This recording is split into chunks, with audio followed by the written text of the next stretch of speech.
न चाहूं मान दुनिया में, न चाहूं स्वर्ग में जाना, न चाहूं मान दुनिया में, न चाहूं स्वर्ग में जाना, मुझे बदले यही माता रहूं भारत में दीवाना। करूं मैं कौम की सेवा पड़े चाहे करोड़ों, करूं मैं कौम की सेवा पड़े चाहे करोड़ों, अगर फिर जन्म लूं आकर तो भारत में ही हो आना। दुनिया से गुलामी का मैं नाम मिटा दूंगा, दुनिया से गुलामी का मैं नाम मिटा दूंगा। एक बार जमाने को आजाद बना दूंगा, बेचारे गरीबों से नफरत करने में एक दिन, बेचारे गरीबों से नफरत करने में एक दिन, उनकी अमीरी को मिट्टी में मिला दूंगा। कसरी है कमर अब तो कुछ करके दिखाएंगे, कसरी है कमर अब तो कुछ करके दिखाएंगे। आजाद ही बोलेंगे या सर ही कटा देंगे, हटने नहीं पीछे डर के कभी जुल्मों से, हटने नहीं पीछे डर कर कभी जुल्मों से। तुम हाथ उठाओगे हम पांव बढ़ा देंगे, मौत एक बार जब आनी है तो डरना क्या है, मौत एक बार आनी है तो डरना क्या है। हम इसे खेल ही समझा किए मरना क्या है। वतन हमारा रहे शाद काम और आबाद, वतन हमारा रहे शाद काम और आबाद। हमारा क्या है हम रहे रहे न रहे न रहे। मोहतरम हज़रात, ये एक नज़म जिसमें शहीद अशफाकुल्लाह खान और राम प्रसाद बिस्मी के नज़रियात को ज़ाहिर किया गया। इस नज़म में एक सलसला, वो सलसला ऐसा कि जिसने तंगे और मन के काल जालिमों काफिर ब्रिटिश हुकूमत में सलसला पैदा कर दिया, और वो ऐसा किया कि जिसने अंग्रेजी हुकूमत के पांव तले जमीन खिसका दी और भारत चलाने हिंद को आजादी के लिए जद्दोजहद करने पर मजबूर कर दिया। मोहतरम हज़रात, ये किस्सा है राम प्रसाद बिस्मी और शहीद अशफाकुल्लाह खान पारसी का। इन दोनों हस्तियों से हम खूबी वाकिफ हैं और इन दोनों की दोस्ती किस तरह हुई, ये एक वाक़या है। जब राम प्रसाद बिस्मी एक क्रांतिकारी दल को खिताब कर रहे थे और कह रहे थे, बड़े बड़े बड़ा में जल्द यार अब्बास हासिल की, बड़े बड़े बड़ा में जल्द यार अब्बास हासिल की। भूखी मछलियां हैं जो हरे शमशीर कातिल की। फिर इसके जवाब में अमर शहीद अशफाकुल्लाह खान पारसी जिगर मुरादाबादी के हवाले से कहा था, जिगर मैंने छुपाया लाख सर्द गम निकलना देखे, जिगर मैंने छुपाया लाख सर्द गम निकलना देखे, बयां करती मेरी सूरत ने कैफियत दिल की। ये जवाब सुनकर अमर शहीद राम प्रसाद बिस्मी बहुत खुश हुए और यहीं से दोनों की दोस्ती मज़ीद मजबूत हो गई। और फिर ये क्रांतिकारी चलते रहे, चलते चलते महान क्रांतिकारियों के कारनामे बढ़ते रहे और इसी के तहत एक बड़ा मंसूबा बनाया गया जिसको तारीख में काकोरी कांडकोरी के नाम से याद किया जाता है। और ये मंसूबा कामयाब हो जाता, मगर अपनों के गद्दारी की वजह से ये मंसूबा कामयाब न हो सका, जिसके नतीजे में 9 अगस्त 1925 में इन महान क्रांतिकारियों को किसी पालाश में फांसी की सजा सुनाई जाती है। वतन की मोहब्बत में शहीद होने वाले इन महान क्रांतिकारियों का मुख्तसर सा खाका हम इन मासूम बच्चों के किरदार में देख सकते हैं। मोहतरम हज़रात, जो हमको इस बात का सबक देता है कि उन लोगों ने किस रख दिया और उन लोगों ने मुल्क को इत्तेहाद यकजहती, सुलह आशती, अमन व शांति, उखुव्वत व भाईचारगी का दर्ज दिया। तो लीजिए अब पेश खिदमत है उन महान क्रांतिकारियों का अनोखा मंजर।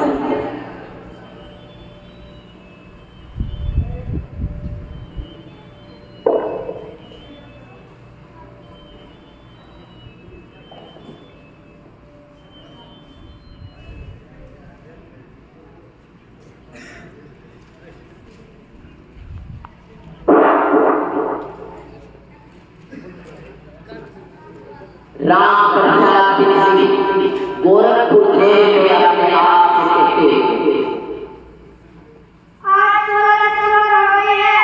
3 दिन बाद सुबह 6 बजे मैं इस जिस्म को फांसी पर लटका दिया जाएगा। अपने लिए मेरा दिल ये चाहता है कि मैं भारत में जन्म लूंगा, जब तक कि मेरा मुल्क पूरी तरह से स्वतंत्र न हो जाए। और मैं ईश्वर से ये प्रार्थना करता हूँ कि इससे मुझे इस देश में जन्म देना। न चाहूँ मान दुनिया से, न चाहूँ स्वर्ग में जाना, न चाहूँ मान दुनिया से, न चाहूँ स्वर्ग में जाना। मुझे वोट देगी माता, मुझे भारत से। शहीद अशफाकुल्लाह खान अपने आप से कहते चाहूँगा खाली हाथ मगर ये साथ ही जाएगा, चाहूँगा खाली हाथ मगर ये साथ ही जाएगा। जाने किस दिन ये हिंदुस्तान आजाद वतन कहलाएगा। बिस्मिल हिंदू है कहता है फिर आऊँगा, फिर आऊँगा। बिस्मिल हिंदू है कहता है फिर आऊँगा, फिर आऊँगा। ले मेरा जन्म ले भारत माँ, तुझे आजाद कराऊँगा। ले मेरा जन्म ले भारत माँ, तुझे आजाद कराऊँगा। जी कहता है मैं भी कह दूँ पर मैं सबसे बन जाता हूँ। हाँ मैं मुसलमान हूँ, इसलिए पुनर्जन्म की बात नहीं करता हूँ। हाँ मैं अल्लाह के सामने अपनी झोली फैला दूंगा और उसमें पुनर्जन्म ही मांगूंगा, पुनर्जन्म ही मांगूंगा।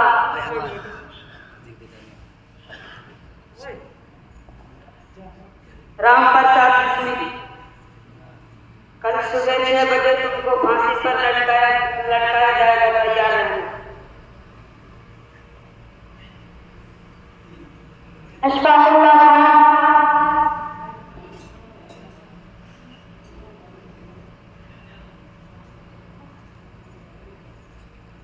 कल सुबह 6 बजे तुमको फांसी पर लटका दिया जाएगा, तैयार रहना।